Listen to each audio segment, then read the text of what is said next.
Now, let's be honest, it was not pretty by any means, but we wrap up a memorable week at Wembley with all 3 points against Palace. This is your E-Spurs Podcast. Come on, you Spurs! Come on, you Spurs! Come on, you Spurs! Come on, you Spurs! Tottenham! Hello, good evening and welcome to the E-Spurs Podcast. My name's Dan Tracey and once again I'll be your host as we talk all things Tottenham for the next 60 minutes or so. Now, a podcast is only as good as its guests, and luckily for you, I have 3 top ones lined up for you this evening. As always, I'm joined by my right-hand man, James McCarthy. James, how are you, mate? Yeah, I'm good, mate. It was a good game to be out on Sunday, and yeah, you're right. It wasn't a great performance, but 3 points, you can't really argue with that, can you? No, you can't argue with that, and we'll dissect the game in full later on. So, moving on to our other guest. Our James quota is double this evening, as we're also joined by James T. James T, welcome back to the show, mate. Hello, mate. It's good to be back. It's a bit of a, wasn't the most heartwarming game yesterday with a hangover and it was a lot colder than it's been the last couple of weeks, but, 3 points is free, so. Seems to be the general consensus, doesn't it? Just 3 points, that'll do. And also, the podcast goes stateside, as we're joined by the transatlantic Austin Nardone. Austin, how are you, my friend? Doing great, mate. Glad to be back and talking about another 3 points. Yep, it's great to have you on the show again. So, first I'll get the social media bits out of the way so we can crack on in full. So, as always, don't forget to subscribe to the show via iTunes or Acast, and you can get every new episode direct as it's released. You can, of course, follow us across social media. We're on Twitter and Instagram at E_Spurs. You can like us on Facebook at facebook.com/eSpurs page.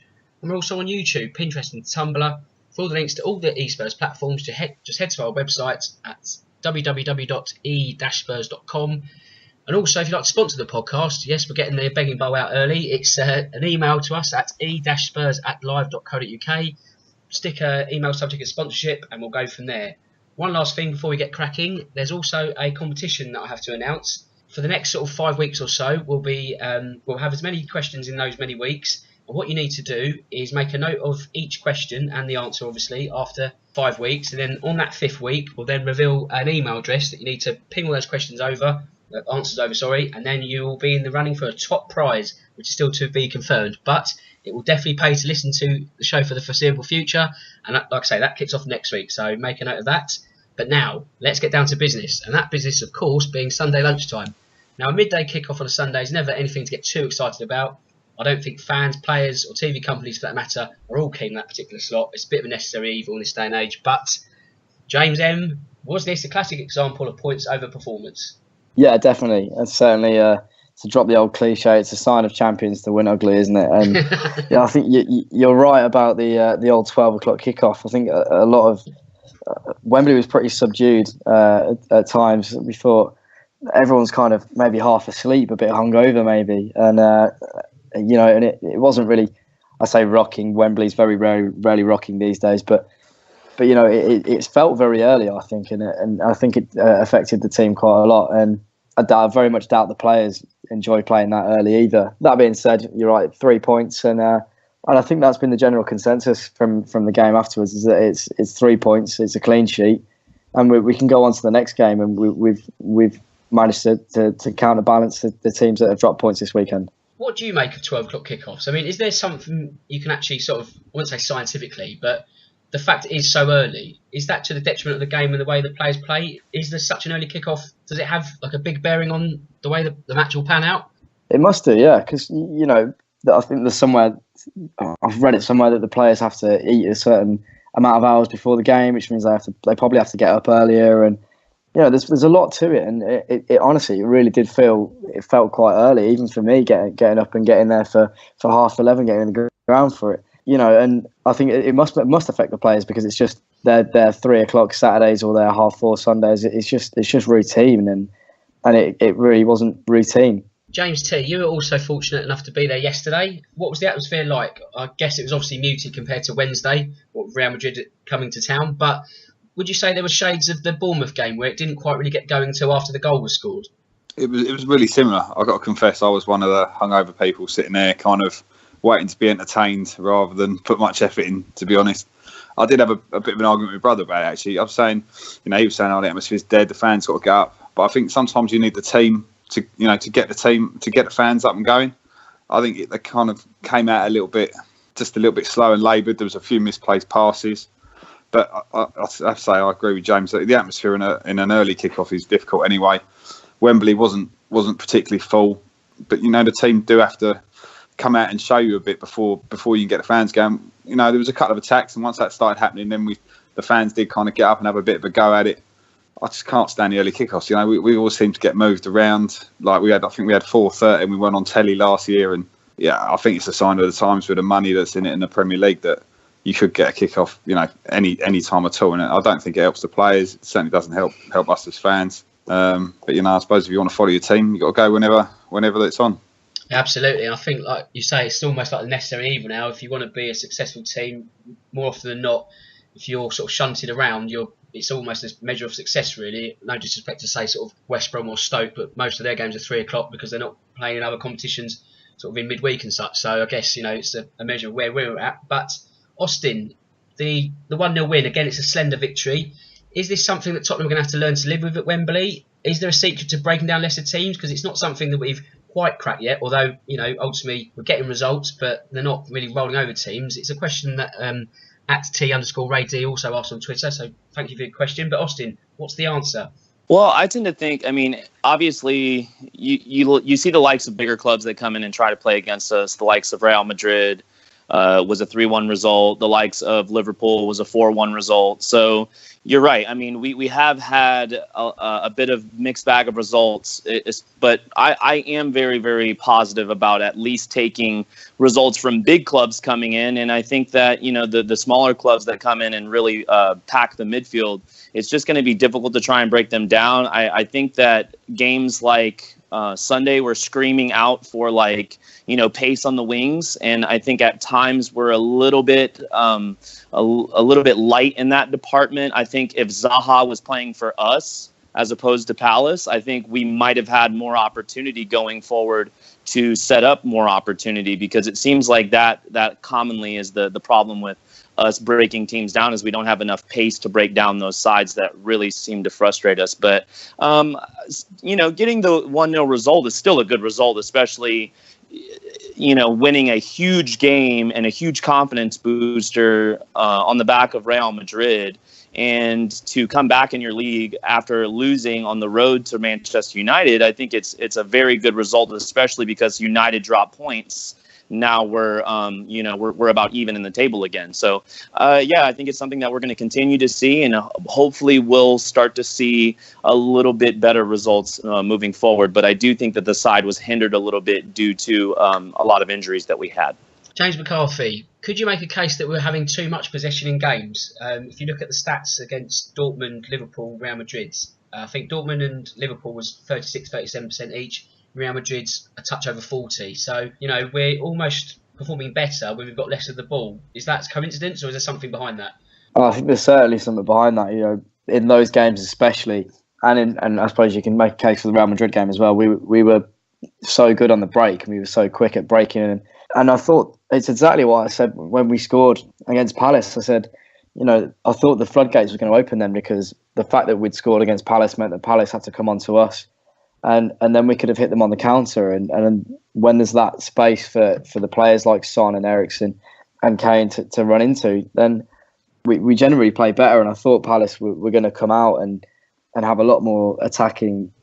But then again, to be fair, Palace tried to play the football that we were playing. They were trying to hit us on the break. And to be fair, they were quite successful to an extent. They were good when they were breaking at speed. But to be honest, we've got these intricate footballers that when teams go back to that 2 banks of 4 or putting 10 men behind the ball, even though they've got so many men back, I feel like we've got the kind of players who can unpick those locks, and we will score eventually. It's just a matter of having patience. James T, worryingly, we seem to be dropping like flies at the moment in terms of injury. Is there cause for concern, or is that something that is highlighted by the fact that the international break has come up and perhaps precautionary measures? So, for example, Ali doesn't play yesterday because, why play him also then and for England?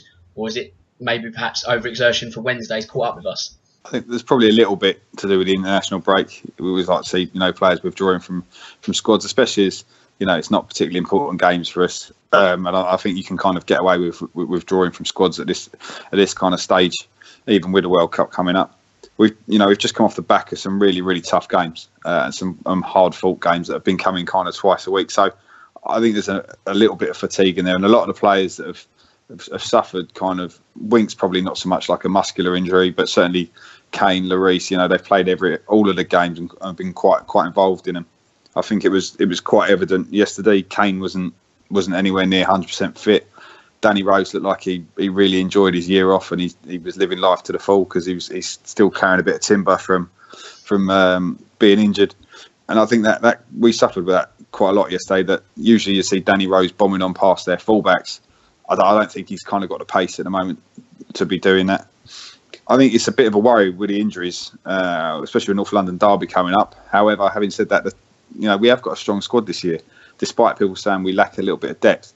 I think Sissoko, when he's come in, has done a job. He doesn't do anything spectacular, but he does a job, and there's some decent backup for there. So I wouldn't be as concerned. I think the biggest concern for me would be losing Kane. If you'd gone back a year ago and lost Alderweireld, we probably would have had a lot more of a panic on. But the way Dyer has slotted into the back three, especially on Sunday, and the way Sanchez has come in and the way he's played, it's not as much a concern as it probably would have been before. Yeah, you're absolutely right. I think the defence, if they're sort of injured, that sort of first team personnel, then they are interchangeable. They are more replaceable than Kane, and we witnessed that a week or so ago.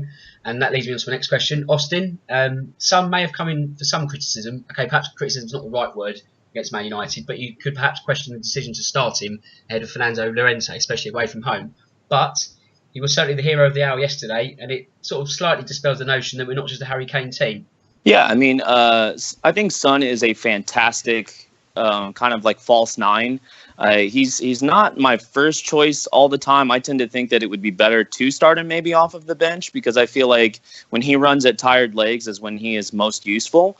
But I think there was a tweet by Alistair Gold saying that, if you give Sonny a second to score a goal, he can score out of nothing. But if you give him 5 seconds to score a goal, he tends to kind of fluff his lines a bit. So, Sonny, I don't necessarily, he's kind of a weird nut to crack, because I feel like there are times where he's absolutely fantastic. And then there are times like yesterday where if he doesn't get that goal, I don't think you can say he had a very good game. But because he did get the decider, you tend to kind of forgive him for those 2 late chances that he missed. One where he was in one-on-one, where he could have easily have passed it to Vertonghen to get his first goal in 5 years, or the second one where he kind of had 2 minds of it and ended up getting the ball tackled off of him. So I love Son. I love seeing him in the team, and obviously him scoring 20 goals last year, I'd like to see more of that.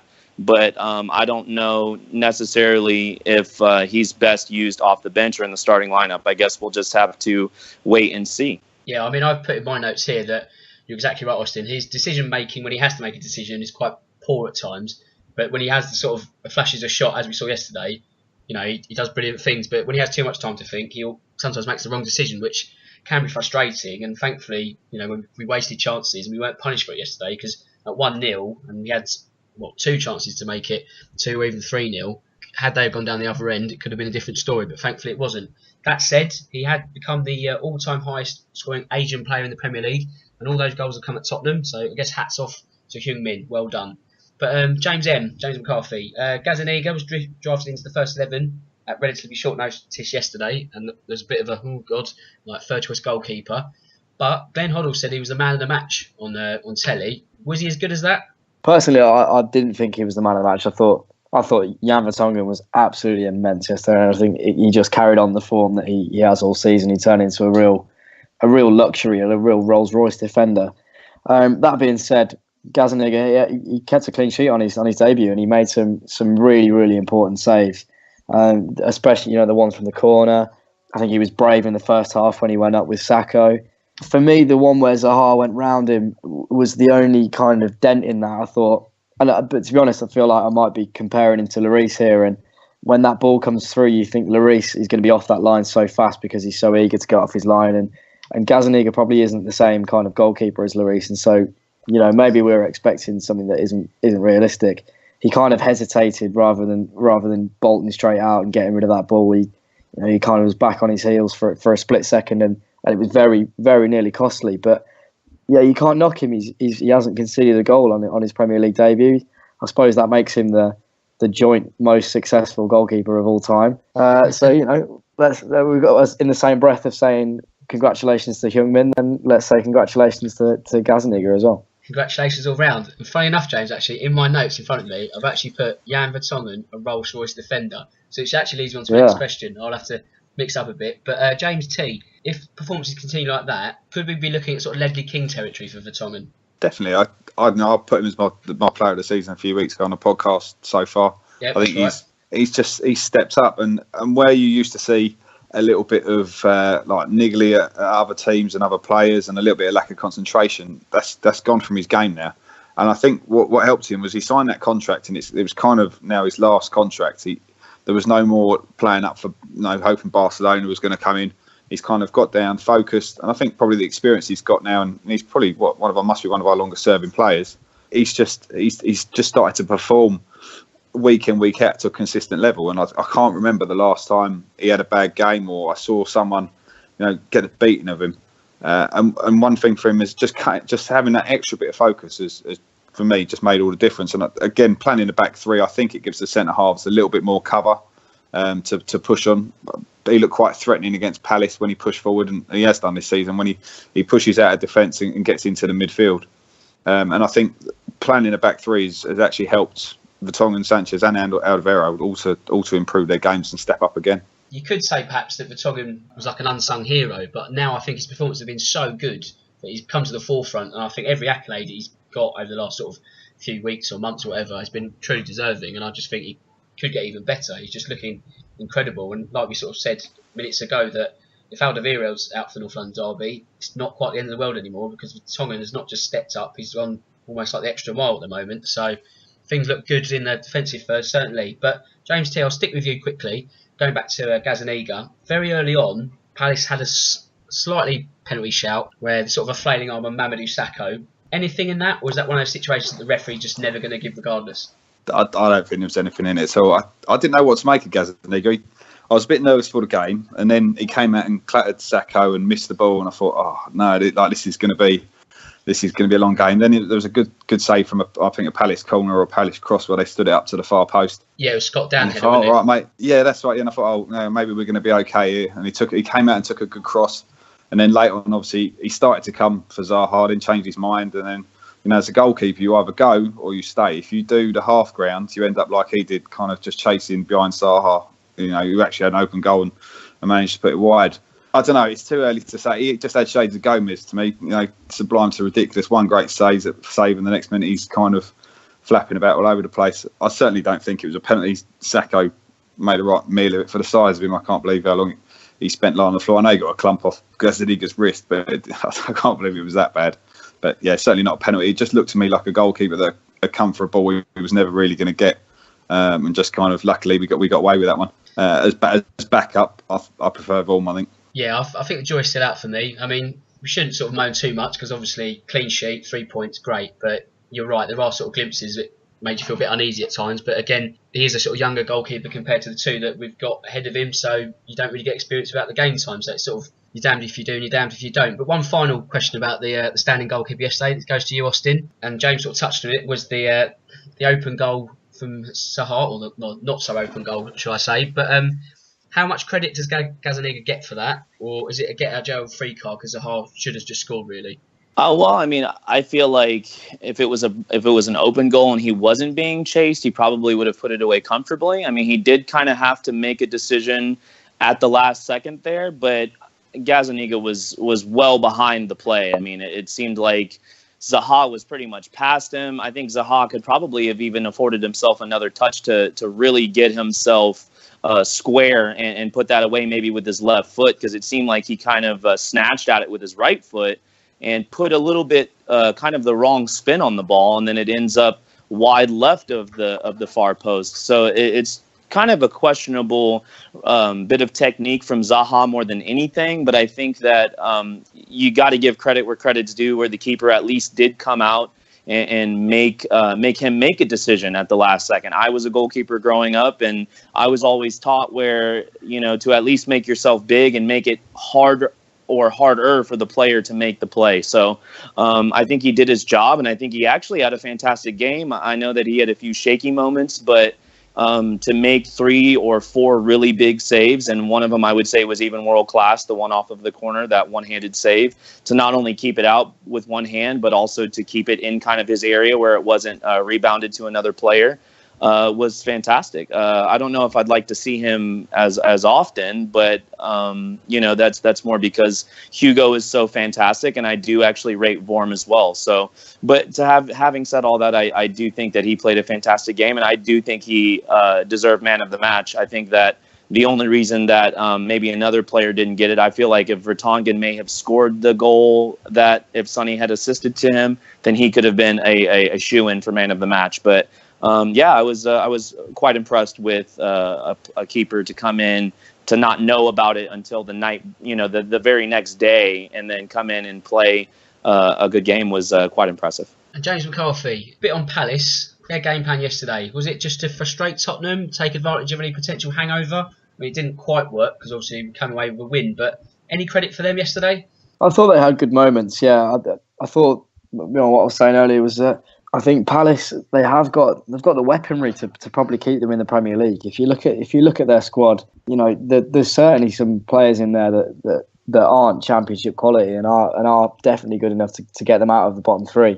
I think maybe if they go with a striker and use Zaha to his full potential in a position that, or even give him a free role, they've got to play to their strengths. And I honestly don't think they were that bad yesterday. I did praise them quite a lot.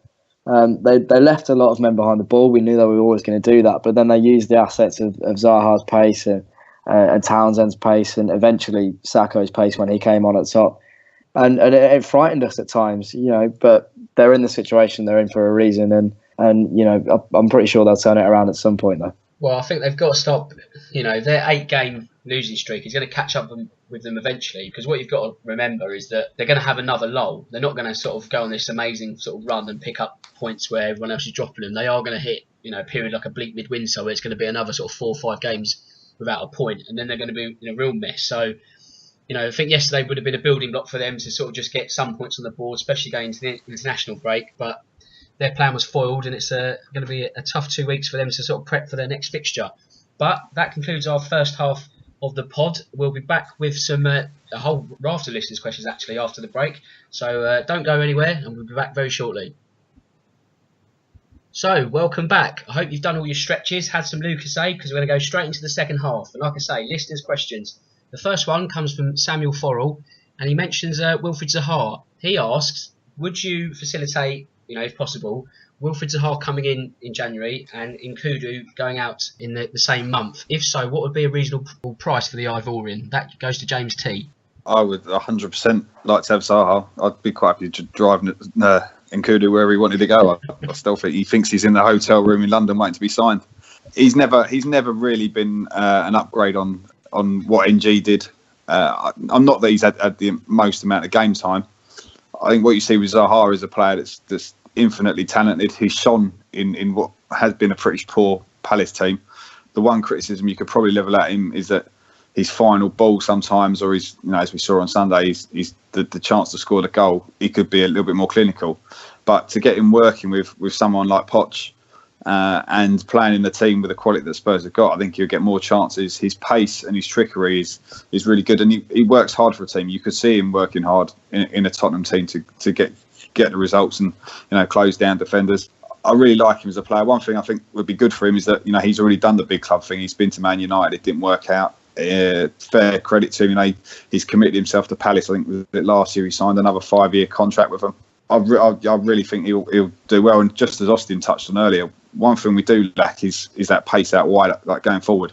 Sonny's quite quick, but he's not really won't really stay wide, and he's probably not electric pace that Zaha's got.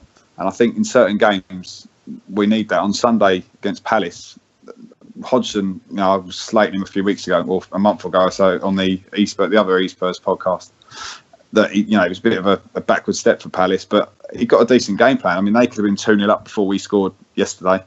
And one of his game plans was keeping our fullbacks quiet, and both of them were kept well pushed back. And Zaha looked probably their most likely player to score, and did cause us. If it wasn't for Dyer and a good couple of tackles, it could have been a different story.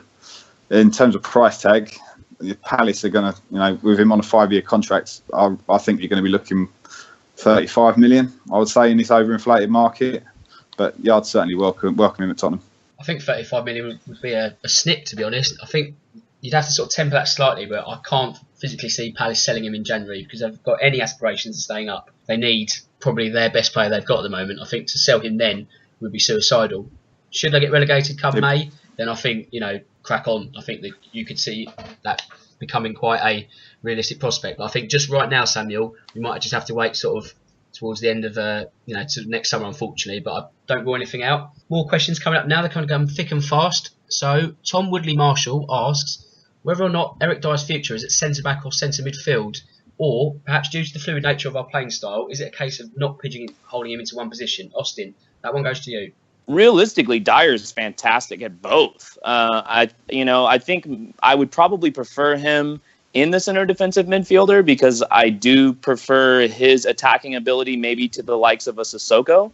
But due to injury, I mean, what better of a deputy to have to kind of slot into that back three than Eric Dyer? I mean, I think he even had a really good shout for a man of the match performance against Palace. So even though obviously you kind of think back maybe to the Manchester United game where he is commonly said to have been responsible for the goal, I don't necessarily agree with that entirely. I feel like there was a few different players that could have been blamed for that goal.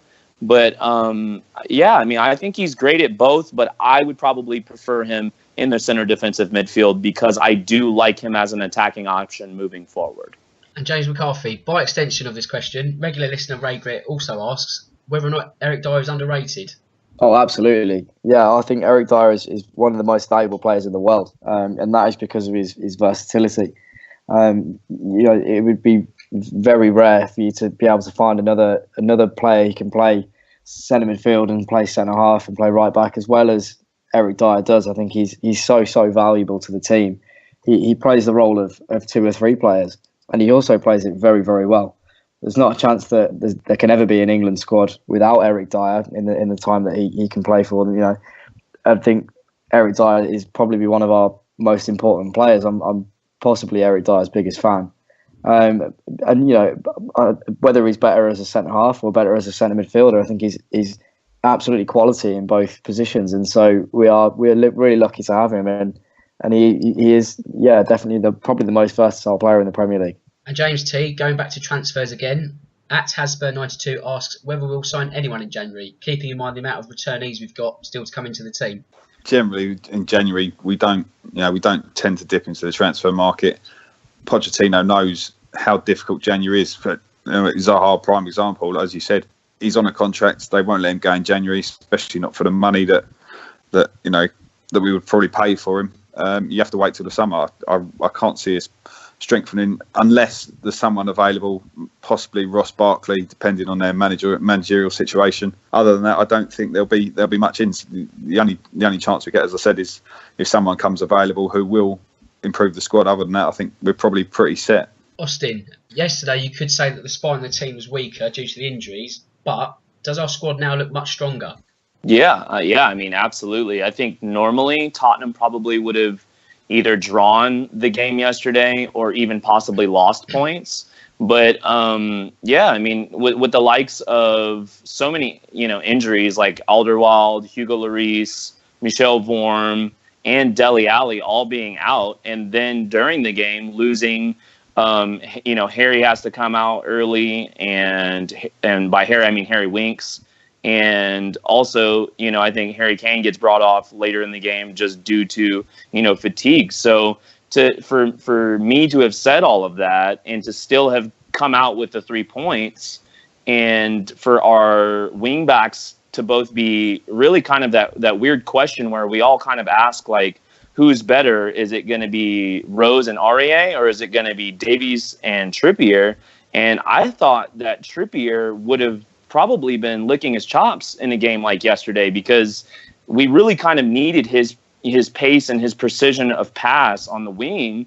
And if he was in the game, I think we would have had more opportunities maybe to get goals. So I think that there were still a few bullets on the bench that could have even been used differently had Pochettino thought so. But we still came away with the 3 points, and to play Real Madrid midweek, beat them 3-1, and then play a tough game against a Palace that has everything to fight for, and still beat them at home is a great run of results, and I think that is due to our depth. It's all James's tonight, because at James_Lingfield asked whether Aurier has done enough to get ahead of Trippier, or was his selection more down to rotation after midweek? James McCarthy, that one goes to you. I thought Aurier had a very hit and miss game, and I think he's going to be one of those players. I think, you mentioned a Gomez-like player earlier, one of those moments of brilliance or moments of stupidity. Probably think back to like early Kyle Walker, where he's got weaponry. He's going to be really quick down that wing. He's going to cause problems, but then again, he's always got that misplaced pass in him. And if Pochettino can iron out those minor issues, like losing the ball on the halfway line, or losing your marker, or this, that, and the other, but if you can get rid of those minor things, then he's going to be a great player. For me at the moment, I think Trippier is the better right back. I think his delivery is just to die for, and it's exactly what we need. He's been putting it absolutely on a plate for Kane and Ali and people like that. So I think at the moment Trippier is slightly ahead of Aurier, which is something that we didn't expect. And it's the same on the other side though. We thought Danny Rose would walk straight back into the side. I thought he looked still quite unfit yesterday and not great. And so Ben Davies for me is our starting left back. So we weren't expecting that at the start of the season. It's one of those things that's impossible to predict, and it probably will change again throughout the season. But for me, Trippier is certainly playing the better football and probably playing with a lot more confidence too. What did you think of Aurier's distribution yesterday, especially from out wide in terms of, say, crosses, for example? He hasn't got the best delivery on him. For me, I think he's quite one-dimensional. I'd like to see him maybe whip one in with his left foot every now and again. But if he hasn't got that in his locker, then he hasn't got it. But that Aurier is always going to try and get to the byline and whip one in with his right foot. And so I think if he just learns to kind of change that up a little bit, then I think we could have a real weapon there. Okay, another question now. At Kev Souza Clark has a bit of a whinge. He asks, why does Poch insist on having everyone back in the box to defend corners? Why not leave one or two up and then it gives us an out ball? James T, what's your take on that? I imagine it's because we don't want to concede a goal, I would say. I think one thing we've got in our team is people like Harry Kane, who we see it time and time again from corners, apart from Swansea when he kicks it in the goal by accident. he's a good defensive forward. I don't see leaving someone up the pitch unless you've got someone up the pitch that's going to hold the ball up like a Llorente or Kane himself. There's no point having someone up the pitch, because 9 times out of 10, if you go long with the ball, it comes straight back again. The way we play is the best way is having people breaking from the box that you can distribute to, that will hold on to the ball to allow the rest of the team to move up the pitch. If just leaving people up on the halfway line is kind of a little bit Sunday league in the fact that you kind of punt it up to the big man who hopefully will hold the ball up in time for your midfield to join in. I don't really see any problem with it. And I think one thing I've certainly learned is in Poch we trust. If he says it's right, then that's exactly what we do. We haven't got any. Our manager's shown more than enough times now that he knows what he's doing. So I just kind of go, well, if Poch says it's right, then let's leave it there. Well, yeah, you're absolutely right, really. It seems to be working more often than not. So who are we to sort of whinge about it? And I think if it's, crack on, Poch, who seems to be doing a good job at the moment. So, by all means, sorry, Kev, not quite the answer you're probably looking for. But another question now. Scott Bird, Austin, he asks whether Harry Winks has done enough to get ahead of Moussa Dembele each week. Is he a guaranteed name in the first 11 now? Will Dembele now have to make do with role super sub? I tend to think so. I feel like, I don't know if you guys saw the pass that he had, like kind of through the midfield to the wing one time, where it was just like a delicious ball. And I'm not sure if it who's on the left side over there? Well, I think it was Rose. Him and Rose actually have a pretty good kind of like clairvoyant bit of play that they have. And I really love Winks. I think that he is the future of the club, no doubt. I don't know if you can necessarily nail him to the starting 11 just yet.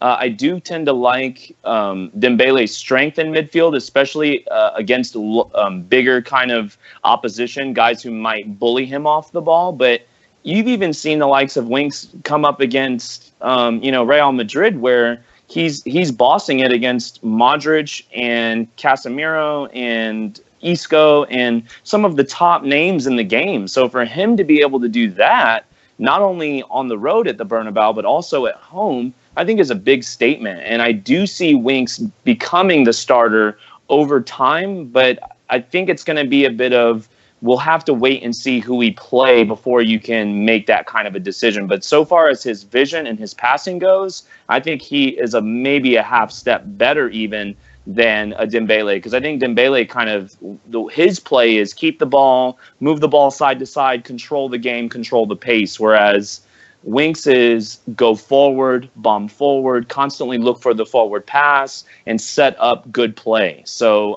as well as control the ball. He seems to be the type that rarely loses it. So I wouldn't mind seeing him in the starting 11 from now on, but I do think that it's a bit of a luxury that I'm not willing to give up just yet to possibly see Dembele against the likes of maybe like a Chelsea, or another team who's going to bunker in and really try and kind of bully us off the ball.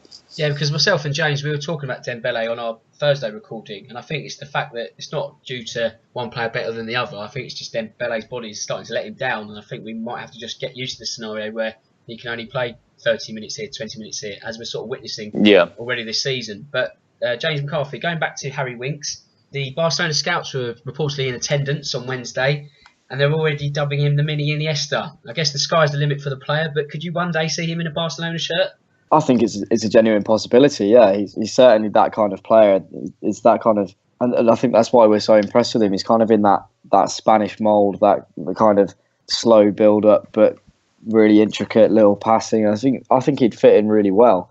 Not saying that I want him to. Obviously, we want to keep hold of him for as long as we can, and I think selling our best players is something that's come back to bite us in the past, and so we don't really want to go back to that. But yeah, I think he should be really flattered by the fact that he's being watched by the big clubs. I think I heard somewhere that the scouts were there to watch Harry Kane, but they were so impressed by Winks that they weren't expecting to be. But yeah, I think he's definitely in that kind of mould, and it's a possibility one day. Obviously, fingers crossed that it doesn't happen.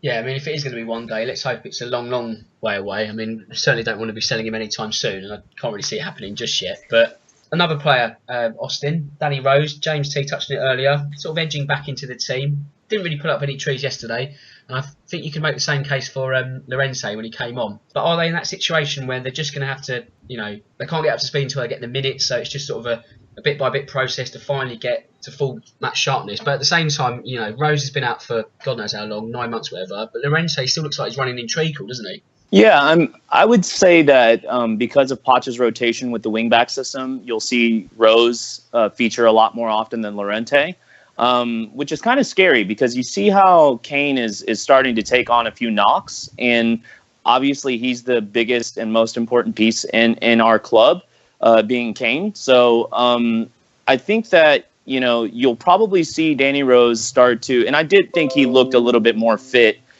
this last weekend than the training photos that we first saw whenever he first came back, because he did look pretty pudgy. But, I think he is starting to get his touch back a little bit. I think, there's obviously a few times where he made a meal of things, but I also thought he put in a couple of really good balls, better balls than Aurier put in, and Aurier's seen a lot more match time thus far than Rose has. So, I think we'll see the old Danny Rose that we know and love probably a lot sooner than we will see, any kind of serious consideration for Llorente. But I would like to see Llorente do well at this club. I thought he had a fantastic game at the Bernabeu. I thought his setup play and his play where he was heading balls into the path of players to set up Christian and Kane for really golden opportunities in that game was fantastic. I think that might be ultimately his role in this club. But I tend to think that he's probably not going to score a whole lot of goals unless, of course, we start putting more balls in the box, in the air, for him to head on. Because I think that it's weird. Whenever Llorente comes on, it seems like we stop playing balls in the air and we start playing defeat. And beforehand, we were playing all balls in the air. So it's just weird how that situation works out. But I do think that we will see Danny Rose probably a lot sooner than later, and hopefully we'll see him at his top form again. And James McCarthy, touching on Danny Rose, quite significant that he's back in the fold, because Poch has a sort of history of players that if he crosses them, then you're out. Players like Bentaleb, Townsend, Lennon, Kabul. So with Rose, obviously sort of edging into the team bit by bit, but is it a case that his talent is too good to be an outcast? Maybe so, but also I think the fact that maybe it wasn't the biggest bust up. Obviously, what Rose did with the whole interview with the Sun and stuff like that was bound to really upset Pochettino. But I think it's probably a relationship that could have been saved. With the likes of Bentaleb and people like that, it was fairly clear that the relationship was never going to be saved. And also, yeah, you're right, the talent probably wasn't enough to keep him in the squad. I think Danny Rose was a completely different situation, and so otherwise I completely trust that Pochettino would have shown him the door. The same with Kyle Walker. The relationship with Walker was obviously broken to a point where it didn't matter how good he was definitely out the door. So it must have never got to that level with Danny Rose, and I suppose we've got to be pretty thankful for that, because he is a pretty good player. And so, yeah, I think Pochettino's probably worked hard with him. He's probably watched Ben Davies, his performances as well, and thought, wow, I've really got to perform. And so Pochettino has obviously done a lot of work with him, and bringing him back into the squad is definitely a positive for us. I think that sort of wraps up all things Palace, but we'll now sort of look further forward. I know we've got the malaise of international football once again, but there is some light at the end of the tunnel, and that light is the North London derby. So James T, after the complexions of yesterday's Premier League results, obviously it was a very important 3 points, but that sets us up very nicely for the North London derby, doesn't it? It does, yeah. It's good. I think we've got the international break just before it. I think as long as it's better than having a European game midweek before we have to go into North London derby. It's going to be quite an interesting one. One thing they're struggling with at the moment is that it's the first time, well, probably the last couple of times we played them, that we've had a psychological advantage over them. They would always rock up to play us and feel like, well, it's Tottenham, we're going to beat them, we've always beat them. They always seem to have something over us. Now the tables are turned. I think we saw last year at White Lane, they just fell apart and absolutely crumbled. They've got no backbone through their team at all. And there's players you can certainly get out. And I think the way we're playing at the moment and the confidence we've got, if we go into that and have a good start and have quite a combative, I'd like to see Dembele and Winks both start that game and have quite a combative midfield. I think we can really get them and really cause them trouble. And they're worried about playing us, And you can tell that. I was talking to their fans yesterday, I think, before the game. They were just kind of almost like writing it off, just going, no, we're going to get thrashed. We need to get Wenger out. And that's just a sign of how far we've come. And, we're definitely, we were always the better team or the top team out of the two of us. But now, at least on the pitch now, we're actually proving it as well. And Austin, I know when it goes into sort of local derbies, especially ones as heated as this, the form book goes out the window and such. But will Tottenham feel disappointed if they don't come away from the Emirates with all 3 points? Yeah, I think so. 100% we need to be looking to take all 3 points. Our form thus far on the road, we have won 1-4, lost 1, and the one we lost was a very tight game to United. So I tend to think that Arsenal will be at first looking to come out and attack us. I think we'll more than likely score a goal on the counterattack, because I think what Tottenham has done so well recently is we've been a very, very good counterattacking team. So I look to see them get hit early. I tend to think that we'll get in their heads, maybe even see a red card. As you saw Arsenal playing against City this last weekend, they were a couple of challenges away from several players possibly being sent off. I mean, you can even see Sanchez throwing elbows at players, very, very blatantly and getting very frustrated publicly. So I tend to think that if we get at them early, they will capitulate. They will fall apart. Like you said, they don't really have much of a backbone at the moment. So it's looking a tasty proposition, and I look to come away from the library with all 3 points. James McCarthy, is it going to be dependent on whether Sanchez and Ozil turn up, or do Arsenal have anything else in their locker because their £50 million signing isn't even getting a first team match at the moment with Lacazette on the bench? So where's the game going to be won and lost for them, if at all? Oh, I think even if they have got their best players back, I think we've got enough to certainly deal with them. It would certainly be a lot more difficult if someone like Alexis Sanchez is firing, and if they play all three of them, then we've seen that they do click quite well when they play. Sanchez is undeniable how good a talent he is. He could probably do it on his own, but I trust that the Spurs players have got, we've got 2 weeks, give or take, because of the international break, but to learn their game and to deal with them, and I think we kept Real Madrid out for the vast majority of those 2 games, and so I'm not really too terrified by them anymore. Mesut Ozil is another one. I think he's obviously capable of brilliance, but he's likely to go missing in such a big game because he hasn't really shown up for big games in the past couple of seasons. And Lacazette too. If he even gets on the pitch, then he's one of these penalty box strikers that thrives off chances. And if we don't give him those chances, then it'll be very difficult for him. But I fully believe in the team and believe that the Spurs will certainly have enough to deal with them. Talking of our talisman, James T, is it a case of keeping Kane in cotton wool over the international break? I don't think we get much choice, really. I think when they go away with England, it's kind of down to the England physio team.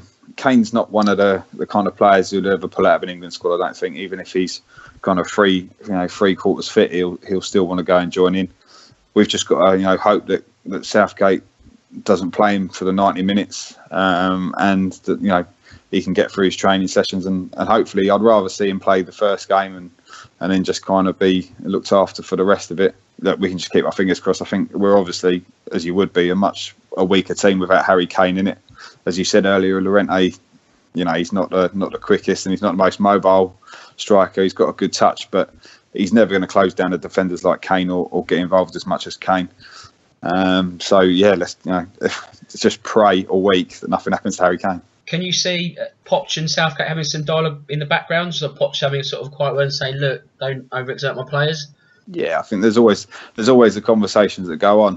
One thing I'd say about Southgate is he's probably weak enough to listen to the Premiership managers more so than some of the other previous England managers who have just ignored it. Whereas I think Southgate's probably a little bit more sensible. He'll toe the line in the fact that the FA don't want to be paying out any kind of compensation or anything like that as well. So yeah, I think there's probably they'll definitely talk between the England physios. They'll be in touch with the Tottenham physios to see how he is, and I wouldn't expect to see him play more than 60-70 minutes of one of the games. I think Southgate's sensible enough to realise that they need to look after him. And the final question of the evening, which I'll ask to all of you, so I'll get all your opinions. After Sunday, in a sense, we've got a win back after losing to Manchester United because we're now level on points. That said, Chelsea are probably a little bit too close for comfort now, so the sort of top 4 or second to 4 has contracted slightly. Ultimately, though, can you see the top 4 finishing like it is now, say in the same order, or can you see it being any different? Austin, what's your take? Well, just going to look at the standings really quickly just to kind of confirm. So Manchester City is 10 wins, 1 draw, no losses. I tend to think that the only games that they more than likely will lose, maybe a close game to Manchester United, but that would really be shocking. I do think that they will lose at least 1 game to us, but I do see them still probably beating the crap out of everybody else. They just look so good on offense. So, I think that the top 4 will probably stay right about the same. But I do think that Spurs will probably leapfrog Manchester United at some point, and we will be in another close title race with Manchester City. But, I think Man City, Man United, Tottenham, and Chelsea, I think that's probably going to be about on form what we're looking at till the end of the season. I just hope that we can get a little bit closer to Man City and make it interesting for the rest of the general public to watch. I don't want to see Man City run away with it at all. And James McCarthy, what's your take?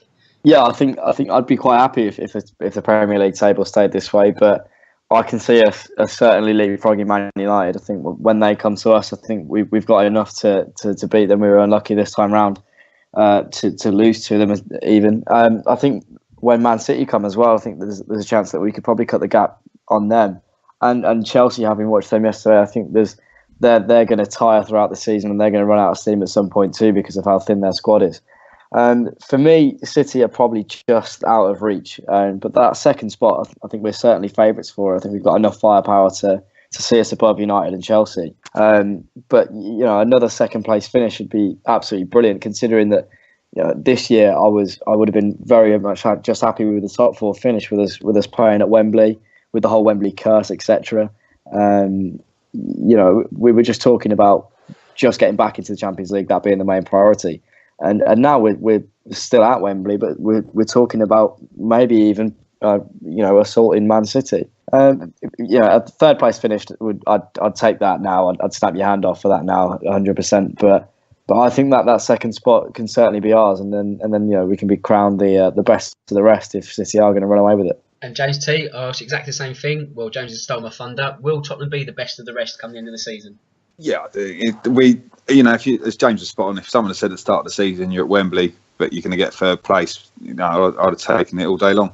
I think the only thing is, after seeing us play Real Madrid, it's quite clear we can beat anyone on our day at home. So, why shouldn't we, take each game as it comes in the rest of the league? And if we beat Man City at home, it's a long way to go. There's still many, many points to play for. Although Man City look great at the moment, you just don't know. If we keep winning our games and we can beat them at Wembley, then there's always going to be a chance. Having said that, they look pretty invincible at the moment, as they did last year until they came to White Lane and got beaten, and then they didn't look quite the same team after that. In regards Man United and Chelsea, it's up to them. They can be their own worst enemies. I'm not sure everything's as it should be at Chelsea. I've seen David Luiz was kind of having a moan today, and he was left out at the weekend. And they end up just kind of imploding. So I'm not sure Chelsea are going to be much of a threat to us really this year. I think there'll be some serious issues with their player, and I'll be surprised if Conte actually made it to the end of the season. And Mourinho, again, is his own worst enemy. If he can kind of keep his mouth shut long enough and not annoy anyone too much at Man United, then we're probably in a straight fight with Man United for second, I'd say, which would have, okay, we've had a couple of second places or a third and a second. But to do it away from White Hart Lane would be a phenomenal achievement. And again, it shows more progression under Poch, I think, and it sets us in great stead for moving into what will be a great new ground. Absolutely. And I think you're right in the sense that our expectations probably at the start of the season going into this was top four. If we're lucky, I think we're sort of bracing ourselves for the top six and just get Wembley out of the way. But now we're sort of looking at it thinking, do you know what? Things aren't too bad at Wembley, are they? And if someone offered me top three right now, bite their arm off as well. But at the same time, there's still a lot of football to be played. So we will just have to wait and see how the weeks and months pan out. But that's it for this show. I just need to wrap things up and thank my guests. It's been an absolute pleasure having you all on. First up, Austin, cheers for being on the show. Cheers, mate. Thanks for having me. And come on, you Spurs. Absolutely. And James T, thanks for being on the show again. Nice one. Thanks, guys. Roll on North London Derby. Yeah, bring it on. Get this international football mess out of the way. And James McCarthy, Sky Sports News' new signing. Thanks for giving us your time. No, don't worry, guys. I'll no matter how big I get, I'll never get too big for the pod. Well, you better. Yeah, just remember where you came from, James. Right, that's it then. So, just leaves me to say, my name's Dan Tracey. This is the E-Spurs Podcast.